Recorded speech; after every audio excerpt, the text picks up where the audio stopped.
All right, everybody, it's time to get on board the Glass Bottom Boat with Doris Day, Rod Taylor, and Arthur Godfrey.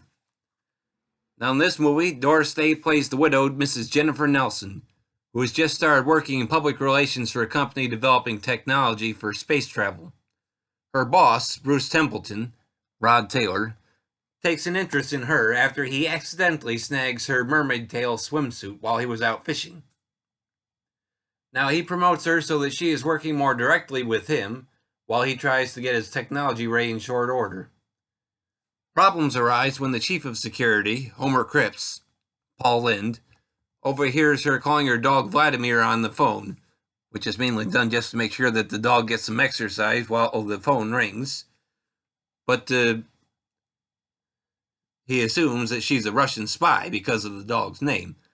Now, Bruce doesn't want to believe it, but when he accidentally overhears a conversation between him and some of his colleagues who do believe that she is a spy, she decides to turn the tables on all of them. Sound absurd? It should, considering the movie was directed by Frank Tashlin, who had been an animator and director for a number of cartoons, including a few Looney Tunes.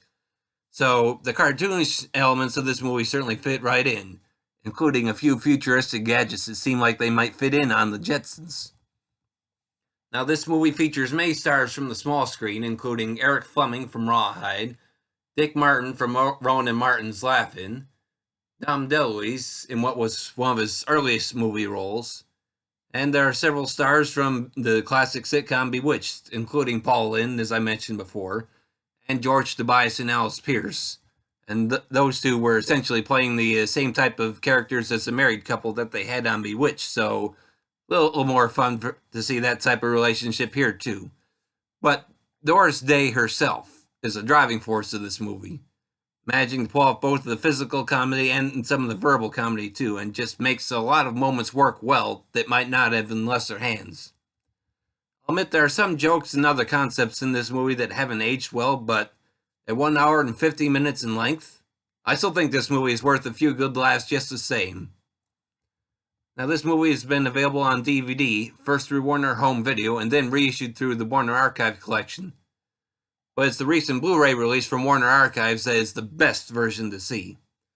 Their new high-definition transfer is gorgeous. It just allows the color to pop as it should. And pictures just... I love watching it.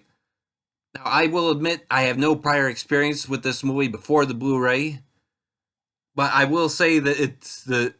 Warner Archive's reputation for stellar transfers made it an easy choice to try this movie out. And having Doris Day in this movie didn't hurt either. And I was not disappointed with this movie. So it's one I definitely recommend.